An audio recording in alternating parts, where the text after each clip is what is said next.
जैसे ही नीरा ने हवेली में कदम रखा, दरवाजे बंद हो गए। चारों ओर आत्माएं दिखाई देने लगीं।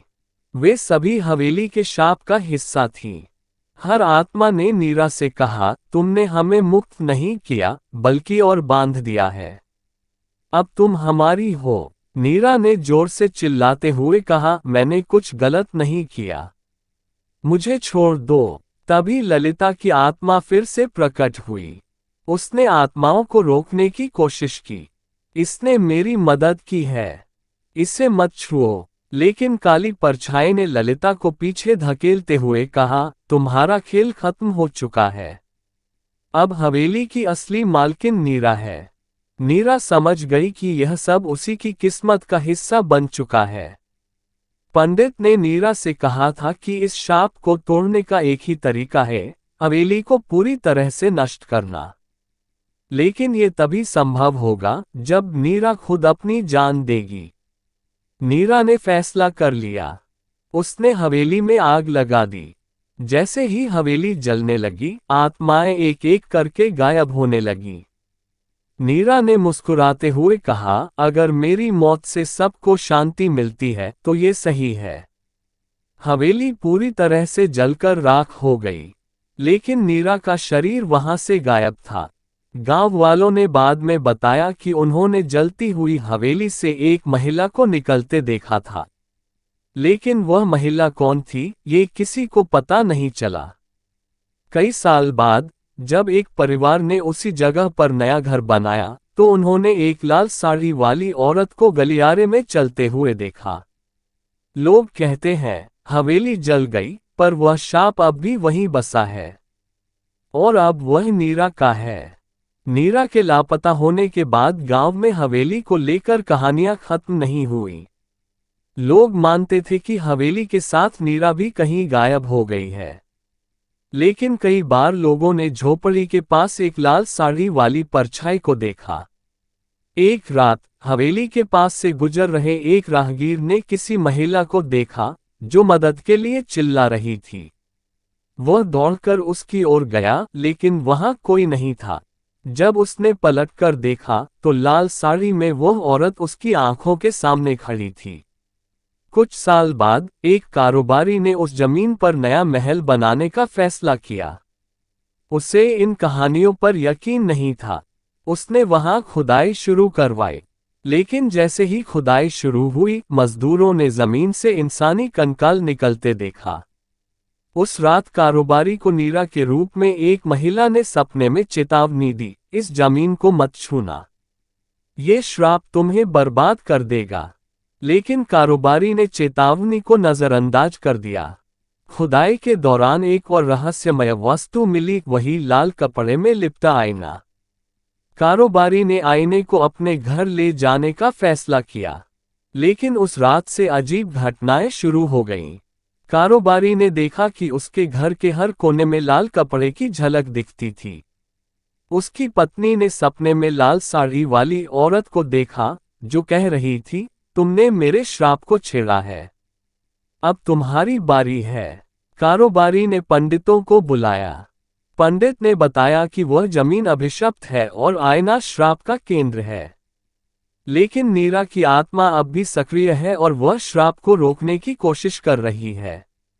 पंडित ने कहा, नीरा इस श्राप को खत्म करने के लिए बलिदान दे चुकी है, लेकिन उसकी आत्मा भी हवेली का हिस्सा बन चुकी है। अगर आईना नष्ट किया गया तो नीरा और सभी आत्माओं का अंत हो सकता है। कारोबारी ने आईना नष्ट करने का फैसला किया। लेकिन जैसे ही उसने आईने को छूने की कोशिश की, हवेली की काली परछाई प्रकट हुई। ये वही ताकत थी जिसने ललिता और नीरा को बांध रखा था। काली परछाई ने कहा, यह जमीन मेरी है। यहां आने वाला हर व्यक्ति मेरा होगा। नीरा ने सोचा कि वह इसे खत्म कर सकती है, लेकिन कोई श्राप इतना आसान नहीं होता। ललिता और नीरा की आत्माएं प्रकट हुईं। उन्होंने पहली बार हवेली की आत्माओं से लड़ने का प्रयास किया।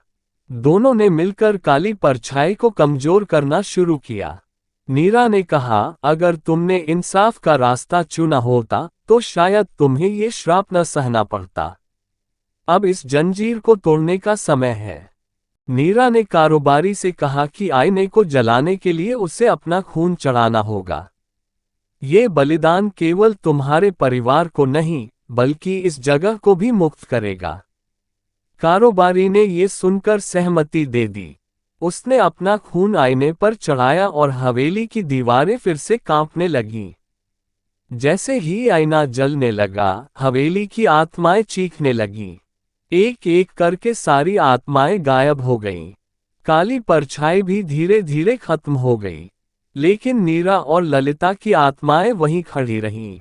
नीरा मुस्कुराए और कहा, अब इस श्राप का अंत हो गया।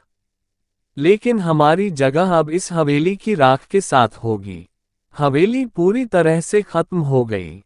लेकिन जब कारोबारी ने राख को हटाने की कोशिश की तो उसे फिर से लाल कपड़े में लिपटा वही आईना मिला। उसने आईने को देखते ही दूर फेंक दिया।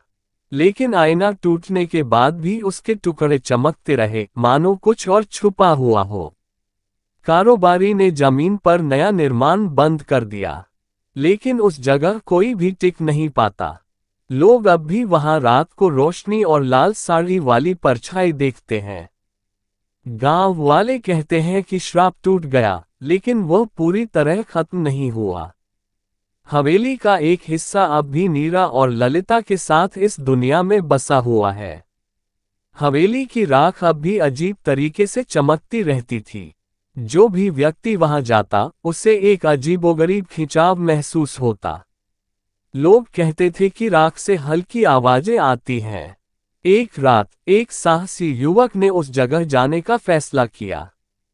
जैसे ही उसने राख को हटाया, उसके नीचे एक गुप्त दरवाजा मिला। यह दरवाजा हवेली के तहखाने से भी गहरे एक पुराने कक्ष की ओर जाता था। युवक ने देखा कि कक्ष में दीवारों पर अजीब चिन्ह बने हुए थे। बीच में एक पत्थर की वेदी थी और उस पर खून के धब्बे दिखाई दे रहे थे। वहां एक पुरानी किताब भी रखी थी। युवक ने किताब खोली और उसमें लिखा था कि यह हवेली एक प्राचीन तांत्रिक अनुष्ठान का हिस्सा थी। इस अनुष्ठान ने काली परछाई को जन्म दिया था और अब यह अनुष्ठान अधूरा था। युवक ने किताब को पढ़ा और समझा कि यह अनुष्ठान केवल एक बार अधूरा रह गया था। अगर इसे पूरा कर दिया जाए तो हवेली के सारे आत्माओं को पूरी शक्ति मिल जाएगी। लेकिन अगर इसे नष्ट किया जाए तो ये श्राप हमेशा के लिए खत्म हो सकता है। युवक ने यह बात गांव वालों को बताई, लेकिन वे डर गए और उसे ऐसा कुछ करने से मना कर दिया। उस रात युवक को ललिता की आत्मा ने सपने में दर्शन दिया। उसने कहा, तुम्हें यह अनुष्ठान नष्ट करना होगा, लेकिन यह आसान नहीं होगा। काली परछाई अब भी इस जगह पर कब्जा जमाए हुए है। युवक ने पूछा, मैं इससे कैसे नष्ट करूं? ललिता ने कहा, तुम्हें अपनी सबसे गहरी इच्छाओं का त्याग करना होगा। ये श्राप तभी टूटेगा। युवक ने जैसे ही अनुष्ठान को नष्ट करने की कोशिश की, काली परछाई फिर से प्रकट हो गई। वह और भी शक्तिशाली और भयानक हो चुकी थी। उसने युवक से कहा, अगर तुमने ये कदम उठाया तो तुम्हारी आत्मा भी हमेशा के लिए मेरी हो जाएगी। युवक ने कहा, मैं डरूंगा नहीं। ये श्राप खत्म होना चाहिए। युवक ने गांव वालों की मदद से अनुष्ठान की किताब को जलाने की कोशिश की। लेकिन जैसे ही किताब जलने लगी, हवेली की राख से आत्माओं का कोहराम शुरू हो गया। नीरा और ललिता की आत्माएं भी वहां प्रकट हुईं। उन्होंने युवक की मदद की और कहा, ये तुम्हारी लड़ाई है, लेकिन हम तुम्हारे साथ हैं। काली परछाई ने अपनी पूरी ताकत से युवक और आत्माओं पर हमला किया। उसने कहा, ये हवेली और इसका श्राप मेरे हैं। तुम इसे कभी खत्म नहीं कर सकते। लेकिन युवक ने अपनी इच्छाओं का त्याग करते हुए अनुष्ठान की किताब को जलाकर राख कर दिया। उसी समय पूरी जगह एक तेज रोशनी से भर गई। जैसे ही किताब जलकर राख हो गई, हवेली की सारी आत्माएं मुक्त हो गईं। नीरा और ललिता ने युवक को धन्यवाद दिया। अब ये श्राप खत्म हो चुका है। लेकिन तुम्हारे साहस के बिना यह मुमकिन नहीं था। काली परछाई ने भी धीरे धीरे दम तोड़ दिया। हवेली अब सिर्फ एक वीरान जमीन बन चुकी थी। युवक ने गांव में एक नई शुरुआत की। हवेली का श्राप टूट चुका था, लेकिन लोग अब भी उस जगह जाने से डरते थे। युवक ने वहां एक छोटा सा मंदिर बनवाया, ताकि उस जगह पर कभी कोई बुरी ताकत लौटकर न आ सके। कई साल बाद एक बच्चा उस मंदिर के पास खेलते हुए एक लाल कपड़े का टुकड़ा लेकर घर आया। जब उसकी मां ने उससे पूछा, ये कहां से लाया, तो उसने मुस्कुराते हुए कहा, मंदिर के पास एक औरत ने दिया। लोग कहते हैं कि हवेली की आत्माएं अब मुक्त हैं, लेकिन उनकी छाया हमेशा वहां के लोगों के बीच बनी रहती है। इस कहानी का अगला भाग कल प्रसारित किया जाएगा। सुनने के लिए चैनल को सब्सक्राइब करें। ये कहानी आपको कैसी लगी कमेंट जरूर करें। धन्यवाद।